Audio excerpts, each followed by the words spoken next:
Então, bem-vindas ao Passo a Passo. É uma alegria enorme ter connosco a Leonor Cunha, que é uma grande amiga minha e uma inspiração. Cada vez que eu estou com a Leonor, saio de alma e coração cheio.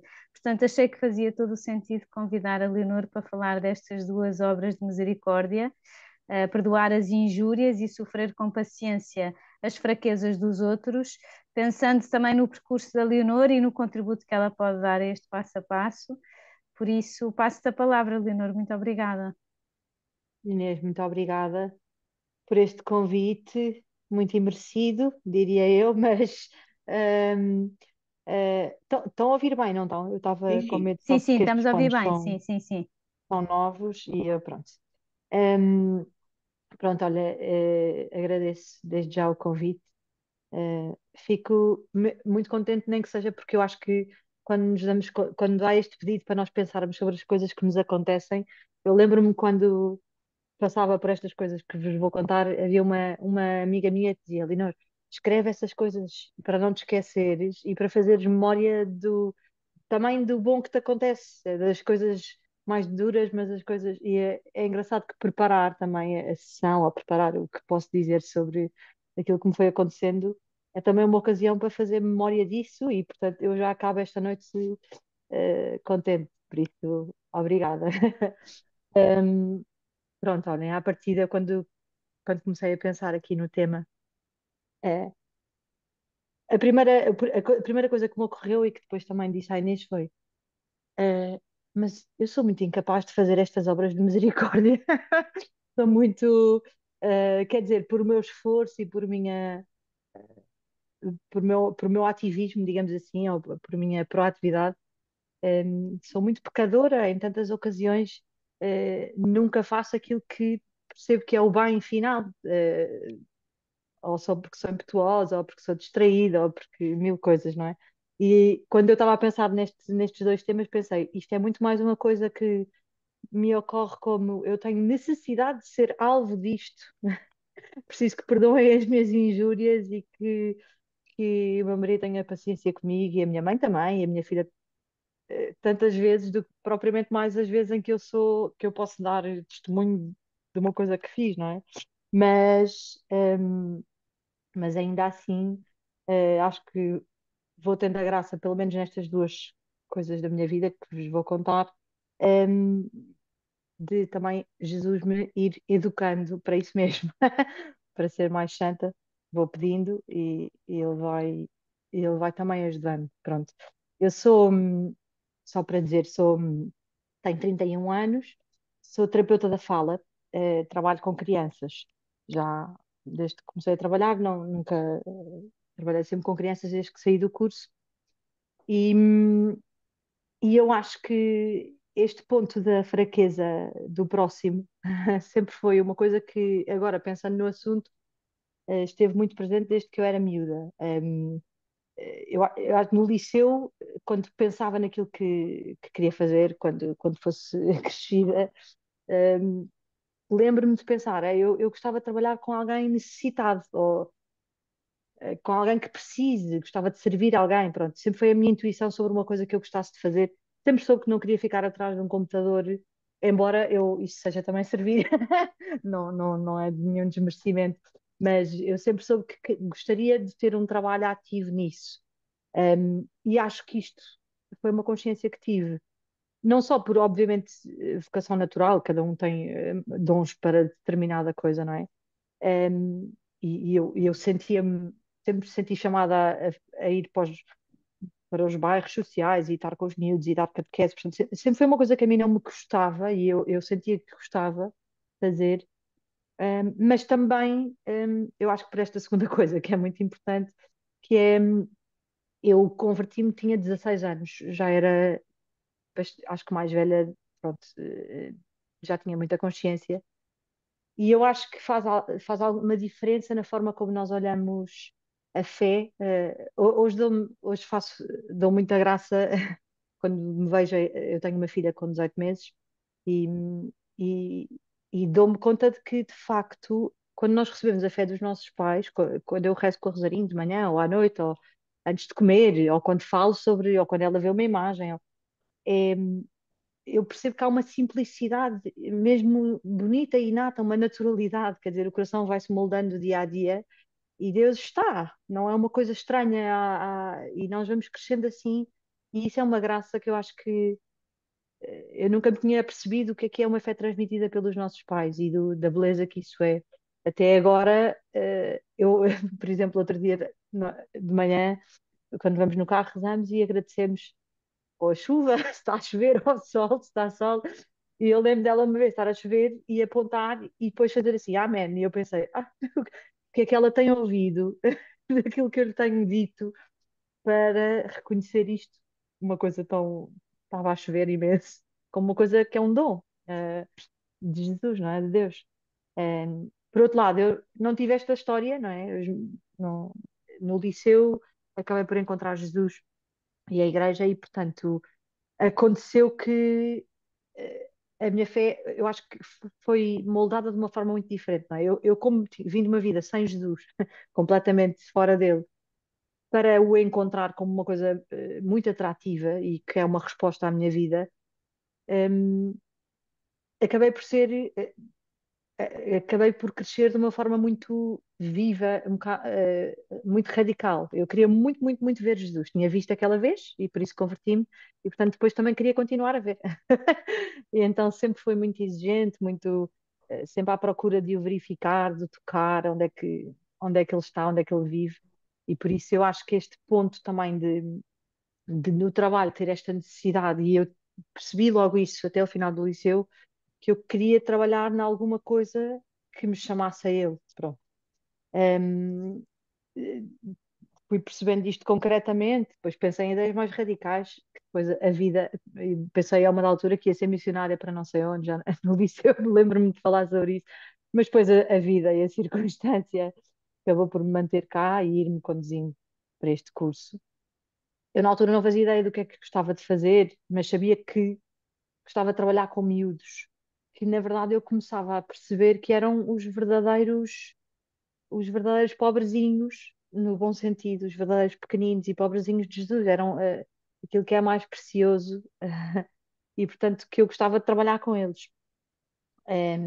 E, portanto, depois não sabia para o que é que queria ir. Eu acho que na altura, quando me candidatei, foi, eu acho que tanto enfermagem como terapia da fala, como professora de educação, professora de biologia, porque também adorava.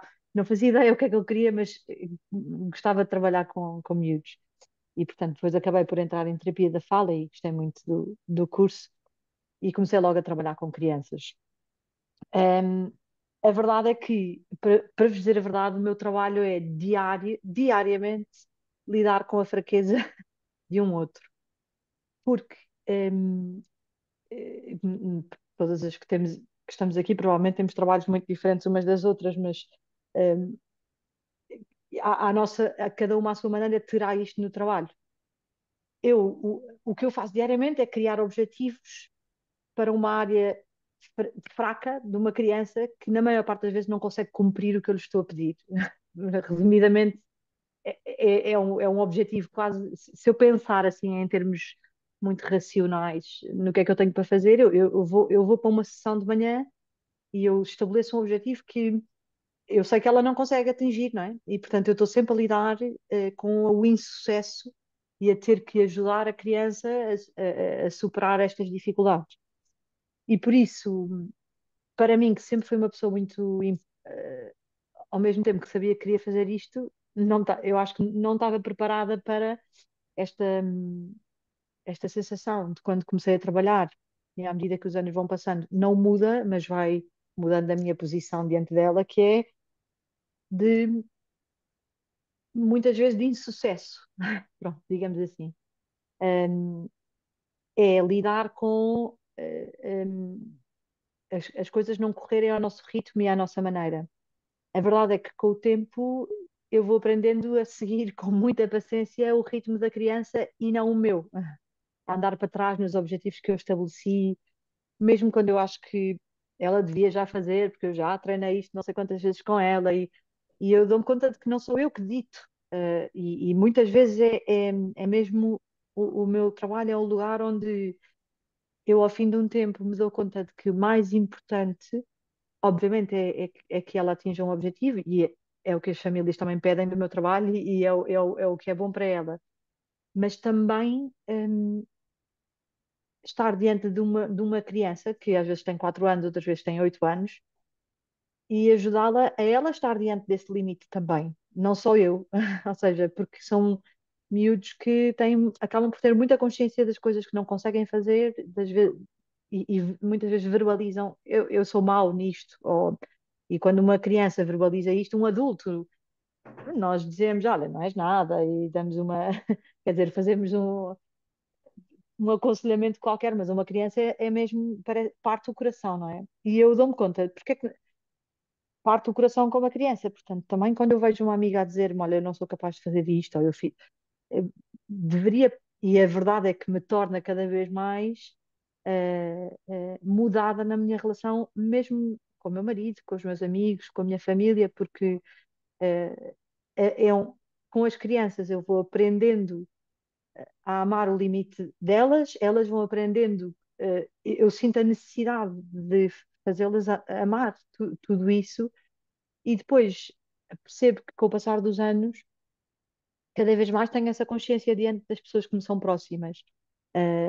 Aprender a estar com paciência, a fazer companhia só, a acompanhar, é mesmo.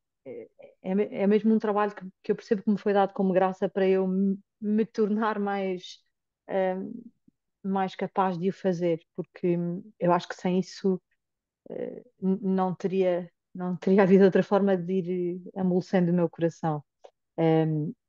A outra coisa, e só para terminar este ponto do trabalho, é que, obviamente, estar diante da fraqueza destes miúdos e aprender a estar diante da fraqueza dos meus amigos e do meu marido e das coisas todas que vão acontecendo, é também estar diante da minha. Ou seja, mesmo isto que vos falei da questão dos objetivos, eu não vou falando com o meu marido sobre o trabalho dele e obviamente temos que lidar com o insucesso, mas eu não sei até que ponto é que isto é é tão real para todos, não é? Eu muitas vezes não atingo aquilo que me proponho fazer e isto é muito frequente. E isto é essencial. Eu vejo que é essencial porque eu sou muito pecadora, mas admito que não seja para todas. Um, É essencial para que eu não me dê conta, para que eu me consiga dar sempre conta de que de facto não sou eu que faço, é mesmo outro que faz.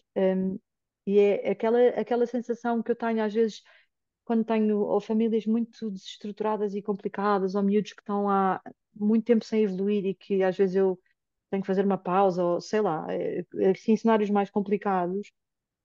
Eu lembro-me aquela frase é quando eu sou fraca que sou forte em Cristo, porque de facto dou-me mesmo conta de que eu não seria capaz de o fazer e não sou, a maior parte das vezes. Quando as coisas resultam, eu dou-me conta que é mesmo graça. Obviamente há casos mais fáceis, outros mais difíceis, não é? Mas penso eu, quão vaidosa seria eu se eu atingisse todos os objetivos a que me proponho sempre, não é?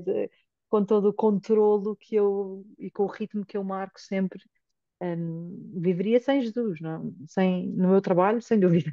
Por isso também dou-me conta desta grande misericórdia que Jesus tem comigo, a pôr-me diariamente diante disto. Um, e por falar neste dom que é o trabalho, queria também só contar mais uma coisa, um, também a propósito disto das coisas serem dom. Tem sido aquilo que mais a vida me tem ensinado. A outra coisa que a Inês me tinha pedido para falar, um, que me é muito difícil, este foi ainda mais difícil quando eu pensei, perdoar as injúrias do outro, pelo meu feitio, e pela minha história, não é? Muito impetuosa, muito sempre à procura da verdade tenho esta tendência. Eu, eu confesso que se calhar o que vou dizer agora vou escanalizar um bocadinho, mas também não tenho outra forma de introduzir, mas eu acho que hum, eu comecei verdadeiramente a perceber o que era isto de perdoar a injúria do outro quando eu tive verdadeiramente, durante algum tempo, ofendida e indignada com Jesus. quase com esta sensação que tinha que o perdoar. Portanto, peço desculpa por escandalizar, mas agora espero desescandalizar com o que vou dizer a seguir. Um, há alturas na vida em que, e o que me aconteceu a mim foi uma delas, em que eu achei que de facto Jesus estava a ser profundamente injusto comigo, profundamente, e portanto estava ofendida, como uma criança está ofendida com o pai, mesmo ofendida por ele lhe dar um sermão, não sei se estão. Um, e a verdade é que aquilo que vos vou contar, eu acho que foi o caminho que Jesus me levou a fazer para perceber que para perdoar qualquer coisa é preciso que eu aceite também ser perdoada. E isso é aceitar completamente uma misericórdia tão desmerecida que muitas vezes eu dou-me conta de que não, quantas vezes não quis aceitar, quis ser eu a senhora das minhas forças, pronto. Só para contextualizar, eu casei-me em 2020, mesmo antes do Covid. Por isso, quando voltámos de lua de mel, ficámos confinados, logo em casa. Um, e eu, portanto, não engravidei. Não, não... Isto foi em fevereiro. Estávamos em casa, confinados, passou o verão. E eu, em setembro desse mesmo ano, descobri numa consulta de rotina que... um, descobri numa consulta de rotina que tinha um tumor, no ovário. E fui logo fazer análises e que vieram com um índice oncológico altíssimo. E por isso e isto eram uns exames de rotina, portanto, que eu fiz num hospital qualquer, sem ser minimamente por um médico que eu conhecesse. Portanto, quando saí da consulta, lembro-me de ligar logo à minha irmã e dizer: Olha, isto aconteceu, diz-me lá quem é que eu vou agora com estes exames na mão. E ela mandou-me para a obstetra dela para me aconselhar.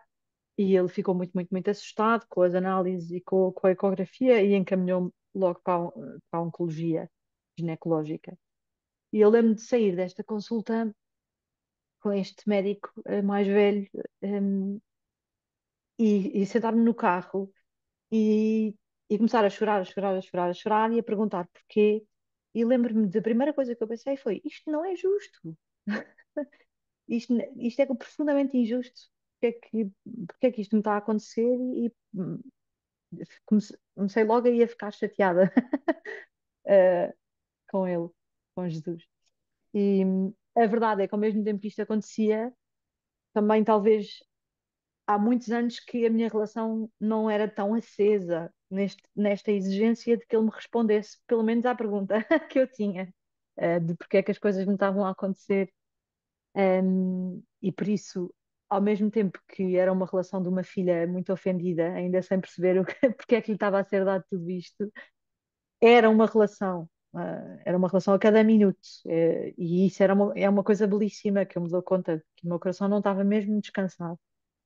E eu lembro-me de ir para casa, passado uns minutos, conduzi para casa e pensar que tinha que contar isto ao meu marido eh, ia, recebo um- uma daquelas orações diárias de um padre amigo meu que eu nunca abro. Nunca abro. É sempre, todos os dias recebo aquela oração e eu, na agitação de ir para aqui, estou sempre a conduzir, levo, não sei quem. E então, naquele dia, estava a ir para casa, abri, pensei, recebi mesmo quando estava a conduzir para casa e achei que, pronto, seria ao mínimo abrir aquela oração. E era, era dia 23 de setembro, que na verdade é o dia do Padre Pio, que eu não sabia quem era, ou melhor, sabia quem era, mas não conhecia a história, não é? E a oração, nesse dia, a meditação dizia exatamente isto: dizia, o Padre Pio recebia e aconselhava muitas das pessoas que sofrem males do corpo e da alma, pessoas doentes. E eu pensei, bem, isto se calhar é para mim, é melhor ouvir com atenção. E continuava a meditação, continuava assim. Portanto, o que é que o Padre Pio respondia a quem ia muito aflito? Dizia assim: Meus filhos, a mim alegra-me ver-vos tão aflitos. Porque se vocês não estivessem tão aflitos, significaria que o vosso pai não vos quereria dar estas pedras preciosas pequeninas, estes sofrimentos pequenos, com que vos quero preparar para o céu no caminho do Calvário. E eu lembro-me de ouvir isto e pensar que nasceu naquele momento uma possibilidade daquilo que me estava a acontecer ser uma coisa, pelo menos para eu ir para o céu. A segunda coisa foi pensar, bem, talvez seja boa ideia eu começar a rezar ao Padre Pio. Foi o meu segundo pensamento. E quando cheguei a casa e contei ao Marcos o que tinha sucedido, ainda não sabíamos o que era, na verdade, eh, também começámos os dois a rezar mais concretamente a ele. Depois acabei por, quando fui encaminhada para a ginecologia oncológica, acabei por receber a primeira muito boa notícia, é que não seria um cancro do ovário, e a segunda má notícia, que seria provavelmente uma doença crónica. Quer dizer, o tumor estava lá, tinha que se tirar, mas era perfeitamente benigno, um, e que seria uma doença crónica que provavelmente justificaria eu não ter também engravidado até à altura, que é a endometriose, um, e que depois, nos exames todos que eu repeti, se veio a ver que de facto já era muito severa e muito espalhada, e que o tumor, o quisto benigno que eu tinha, estava à volta do ovário de tal forma que havia um risco de eu ficar sem esse ovário. Pronto. Um, Pois, hum, eu com esta notícia da doença e tudo mais, hum, fui visitar uma amiga que tinha no convento, que tenho no convento, a Carmo, e fui lá ainda com esta grande pergunta e sensação de injustiça, dizer-lhe, contar-lhe tudo o que me tinha acontecido e, inclusive, contar-lhe, olha, descobri isto tudo no dia do Padre Pio, vê lá tu, que eu não sabia bem quem era, só sabia o nome, mas não sabia a história, e por isso, olha, estou a ler um livro dele e comecei a rezar a ele. E a Carmo, quando eu lhe disse isto, olhou para mim assim com os olhos muito abertos e disse, olha, Leonor, tu és muito amada, porque ela sabia que eu ia lá, porque eu ligo a avisar sempre que vou visitá-la ao convento, e ela dizia: Tu és muito amada, porque eu, desde ontem, que andava aqui a pensar no que é que eu tinha para te dar nesta altura difícil. E, e isto era o que eu tinha, o que eu fui buscar à minha cela para ti. E ela, sem saber nada do que eu tinha para lhe contar, na véspera, tinha escolhido para me dar uma relíquia do Padre Pio.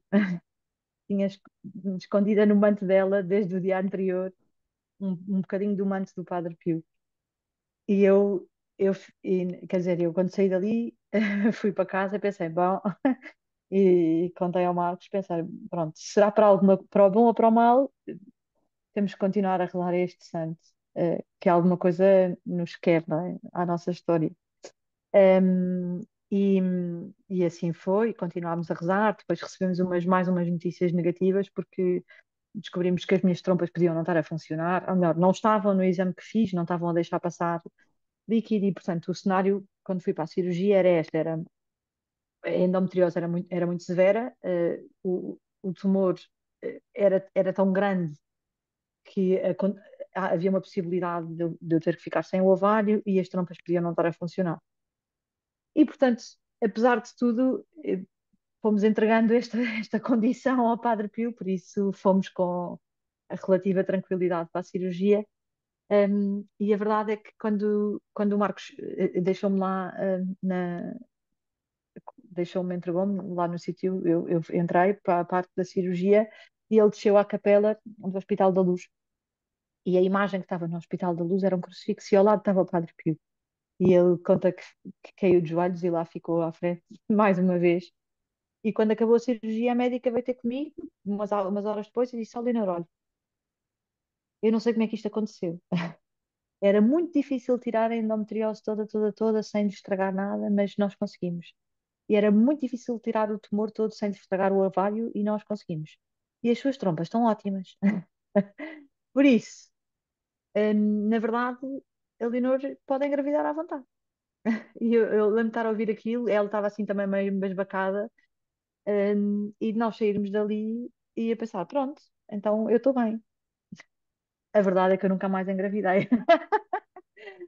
Eh, e saímos dali com a certeza que a cirurgia tinha sido um milagre, mas sem, sem ter o resultado que seria que nós gostávamos muito, que era eu engravidar. E por isso, esta questão da injustiça manteve-se muito presente diariamente. E queria-vos dizer, para terminar, o que é que me fez mudar e o que é que mudou nesta história, e não foi a graça de um filho, já vão perceber, eh, para que as coisas, para que o meu coração mudasse. Acho que, em primeiro lugar, a história deste santo, obviamente. O Padre Pio tem uma forma de viver a vida, que depois eu comecei a ler e a mergulhar muito, que recebia todos os sofrimentos com alegria, recebia todas as coisas que lhe eram dadas, eh, e sem mudar o feitio dele, que era uma coisa que eu sempre fui muito eh,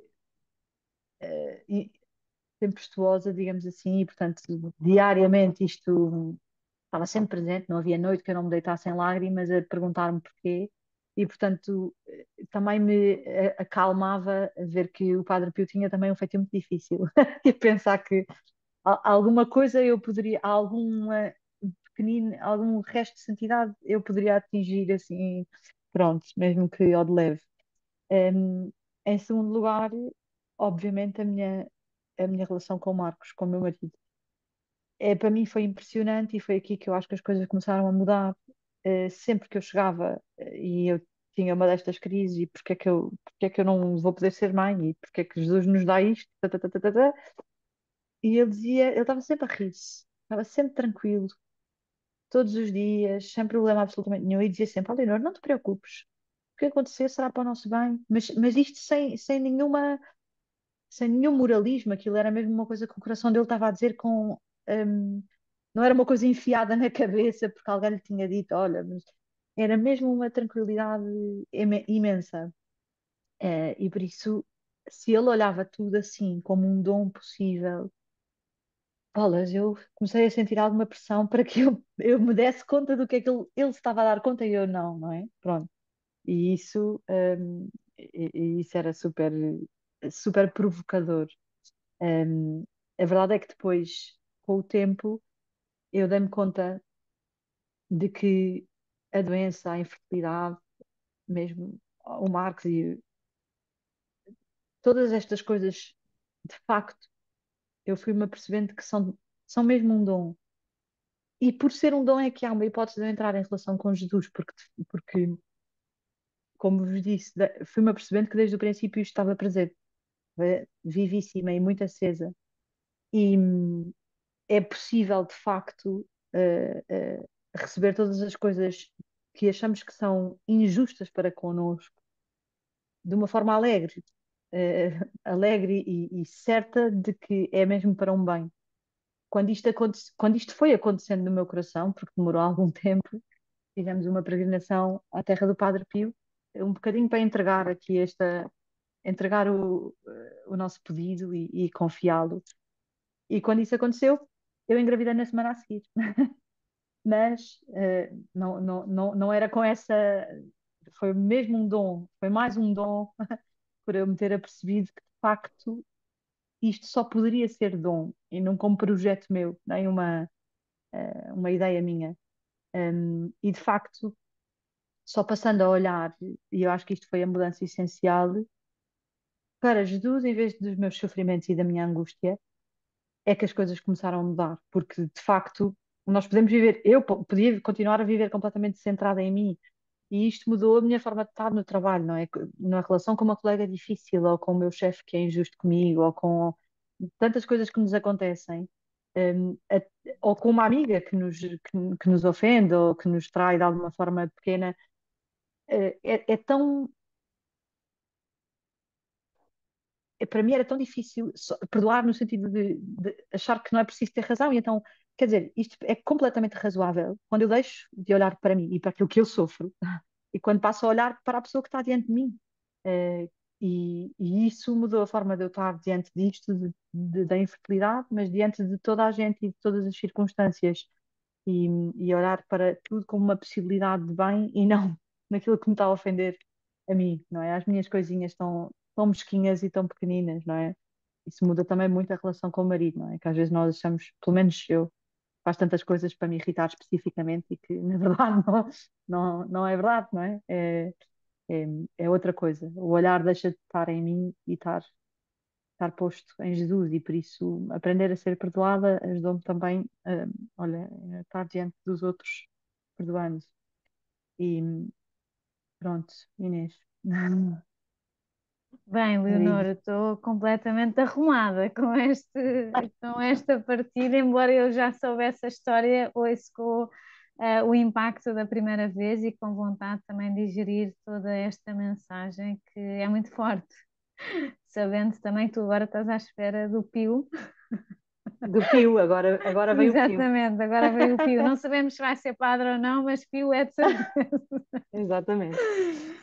E é muito bonito ver também o contexto que tu deste a estas obras de misericórdia, que poderia parecer óbvio a pessoa começar a falar da sua relação com os outros e daí a capacidade do perdão, e foi bonito ver como tu falaste primeiro da tua relação com Deus e que foi daí que tu aprendeste também a perdoar, não é? Porque se nós realmente aprendemos com o mestre do perdão, não é? Que nos perdoou e que deu a vida por nós, a vida ensina-nos também a ir perdoando e aceitando e ver as coisas como um dom.